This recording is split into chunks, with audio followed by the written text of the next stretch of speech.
안녕하세요. 상식이 돈이 되는 지식소클 크리스티입니다.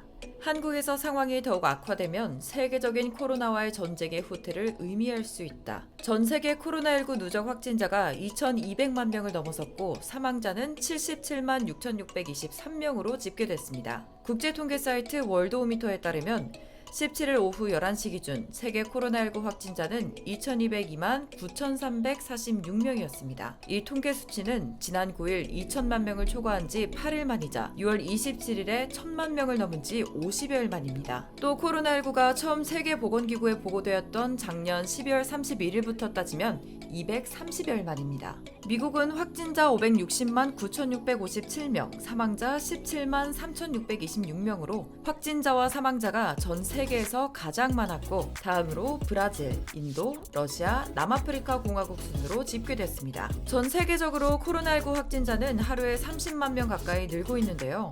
WHO는 이달 15일 코로나19 일일 신규 확진자가 29만 4천 명으로 역대 최고치를 기록했다고 밝혔습니다. 이렇게 확진자가 기하급수적으로 늘고 있는데도 많은 나라에선 아직도 축제를 개최하는 비상식적인 행동을 하고 있습니다. 특히 코로나19의 진원지인 중국 우한에서는 수천 명의 인파가 모인 워터파크 풀파티를 열며 문외한 모습을 보이고 있죠. 현재 코로나 대응의 모범 사례로 여겨졌던 한국도 2차 대유행 우려가 커지고 있는 가운데 한국의 연구진들이 다른 국가들이 하지 않는 행동으로 주목을 받고 있습니다. 그것은 바로 이윤을 추구하려는 다른 나라와 달리 한국만큼은 인류애를 우선시하며 전 세계를 위해 공헌하겠다고 밝힌 것인데요. 전 세계가 백신과 치료제 개발을 위해 보이지 않는 전쟁을 벌이고 있습니다. 과거 바이오 업계에서 변방이었던 한국은 이제 미국과 영국 같은 바이오 선진국 들을 따라잡았죠. 또 백신과 치료제를 공공재로 공급해 전 세계의 극찬과 주목을 받았습니다. 이제 한국은 코로나 팬데믹 이후 다양한 분야에서 세계의 기준이 되고 있습니다. 과연 어떤 분야가 그 중심 기준이 되고 있을까요? 영상 시작 전 좋아요와 구독하기 부탁드립니다. 코로나19를 겪으면서 한국은 첨단 IT 기술과 데이터 분석을 통해 코로나19 확산세를 파악하고 드라이브스루와 같은 혁신적인 검사 기법을 도입했죠. 또 빠른 PCR 검사가 가능하게 한 K바이오 역시 성장했습니다.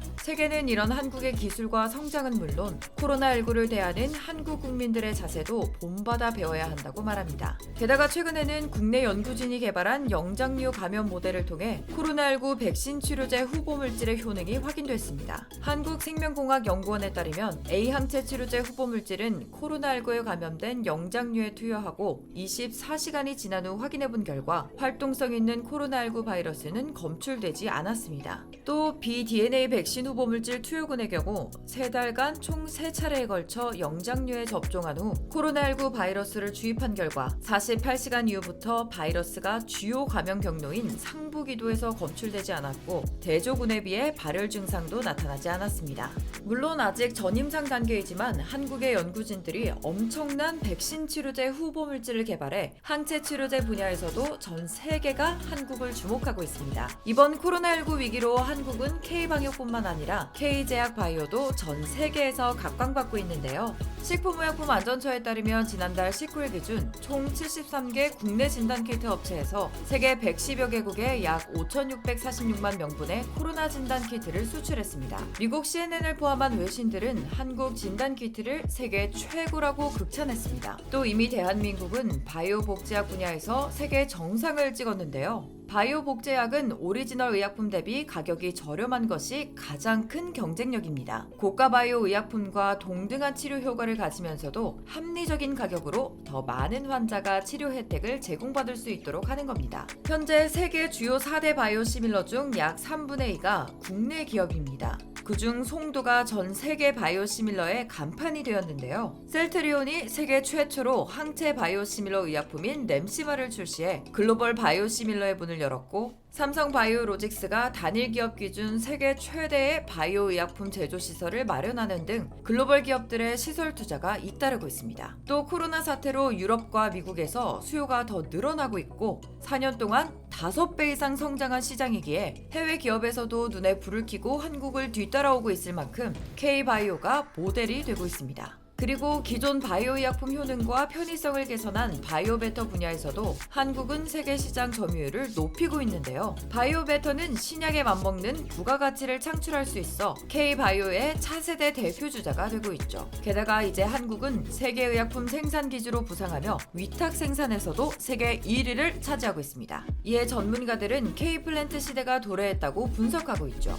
반도체와 자동차보다 더 큰 시장이라고 불리는 바이오 분야에서 이제 한국은 그 누구도 부정할 수 없는 제약바이오 강국으로 성장하고 있습니다. 이 때문에 글로벌 제약사로부터 이딴 러브콜을 받고 있는데요. SK바이오사이언스는 다국적 제약사 아스트라제네카에 이어 노바백스의 백신 후보 물질의 위탁 생산도 계약했습니다. SK바이오사이언스는 국내 최고 수준의 첨단 백신 생산 시설을 갖추고 있죠. 셀트리온은 바이오시밀러 3총사인 램시마, 트룩시마, 허주마로 창사 최대 매출액을 기록했고, 특히 램시마는 유럽 시장 점유율이 60%를 넘기며 레미케이드 복제약 시장을 주도하고 있습니다. 삼성 바이오 에피스도 마찬가지로 휴미라의 바이오시밀러 임날기로 올해 2분기 유럽에서만 4,480만 달러의 판매고를 기록했습니다.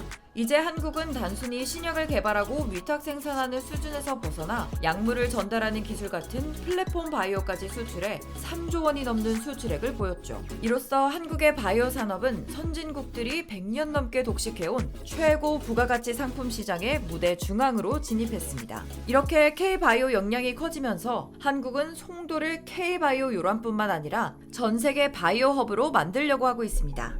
또 신약 개발부터 판매까지 바이오 분야 원스톱 체인을 노리고 있죠. 한국은 여기서 멈추지 않고 압도적인 바이오 선구자로 거듭나야 합니다. 여기에 국익만 생각하지 않고 인도적 차원에서 국제사회에 공헌을 해야 합니다. 여러분도 우리 대한민국이 K바이오를 더욱 성장시켜 한국의 위상을 높이는 것뿐만 아니라 이 위기를 극복할 수 있도록 인류애를 끝까지 발휘해 전 세계의 바이오 리더가 되어야 한다고 생각하시지 않나요? 이와 관련된 여러분의 다양한 의견 댓글로 남겨주시면 감사하겠습니다. 혹시 주식하시나요? 바이오 관련 급등 종목이 알고 싶으시다면 오른쪽 버튼을 클릭해주세요. 안녕!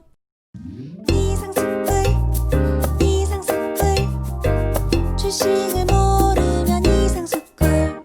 주식 모르니 이상스쿨.